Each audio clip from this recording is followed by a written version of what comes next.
Hello, hello. Cái con tay hai em. Hello. In lâu đậm mà. Gọi là với in chuan stronghold. Kan kaldona enter dragon mong tamape turin mo. So mi tur chuan stronghold om na zong tur chuan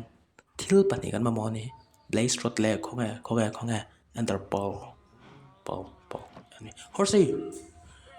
Gọi là tú đã số ngân tim sắc bơ rút chúc Horsey thil pakar sel sao kan subscribe tu te chunga lom thu kan sel hi kan ti mak mo ni kan veng chung phải na tan khơi bo kan sa imo ka là kê la lồng pui moi pe ka ma bui te a chong ba we a frame la do ma Marcus chuan Joel changte kel rot sang guti Mr. Vera sakte a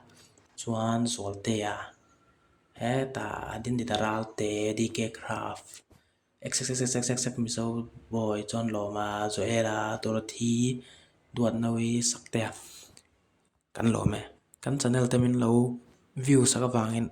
thinlung takin kan lom lutuke chuan het heng zinga hay in ming da telvein du chan comment section lama in ming ron tar lang don nia tuna chuan stronghold zong tur kan eye offender kan mamo a chuwang chuan a siam dan chu hei hi ni het hian in tianga ti te hian kan ti le nga chuan ti te hian chuan eye offender ron lang vei ne chuan adot lia chuan bawng thli bawng thli thlo bawng thli thlo bawng thlu thlo bawng tu thlo an siam don ni yeah let's go kan ring ta lấy lại tu rian enter dragon mong tama kan pe don tu na chon masa berat kan mu podang kan mu ta ole kat kan kalmai thil pakhat ti le lop du kan ya chu kan long captain Henry ta name tag pe ka do ani hi kan long te min ven that saka kan lom zia shilna khan kan belok don ni pe sau ta kan kalang longa ole kan long kal so Horsey bossing pay to khop mày Captain Henry hey name tag ipue boy ipue không ai cậu đồ enter dragon mong tama fa pet kan tuma ý mỗi rồi hộp bay ở việc han du rồi làm coi lóc cái gì Captain Henry hey ka record kan tuần lai kan trở lại thì rồi thấy thiếu thì nó sẽ cà phê if lâu ha ba la ni lo hey phu lệ lâu không anh em tag hả là Horsey cái lòng let's go Cao non lùi lắm bằng này lâu sám xe cái thì tùy bùi lắm ạ yên ta không nghe where are you rồi tùy bùi làm anh thì đón lát mày cái nó chuồn cái bì lúa xin là hey hum rồi đi lâu sám tệ nung lắm bằng ạ shit hey hum doge này kan pathumin kalmeo 2 hours later. What the fuck em bị tiếng ngã hiện thì dress or thay đổi đâu yang nhiều mà ngót sẽ sắc cảm cái về em lòng cho mà cầm mũ oh golden boots cards of vanishing oh cái đủ option cái đủ vách là đủ vách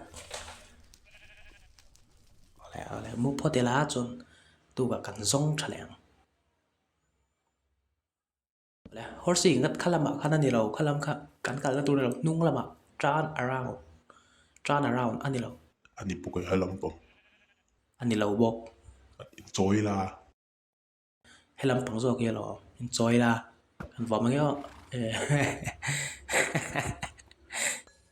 ka soire khamolu lian halam pom ka ti ka sei dik tat be horse ton top sei hey ham ole sei ati tra kami oiro ka ti che ka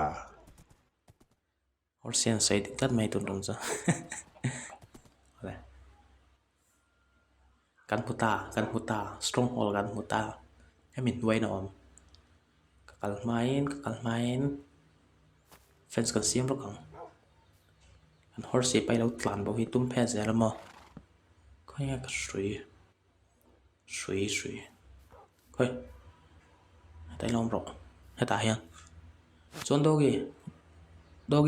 local te ka horse kha lo veng ro khuta ka chuk lo ka nga stronghold om nge om lo ten fia tur lai 2 hours later yes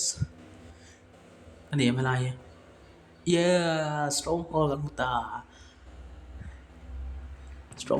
kan huta em bé grateful ka ala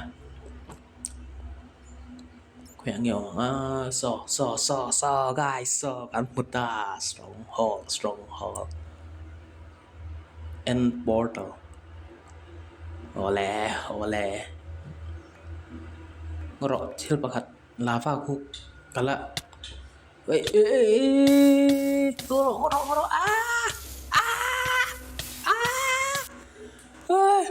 ni lo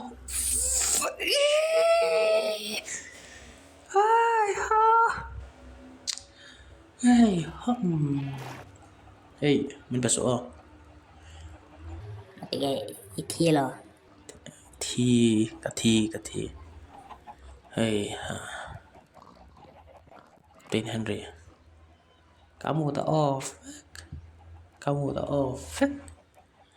hey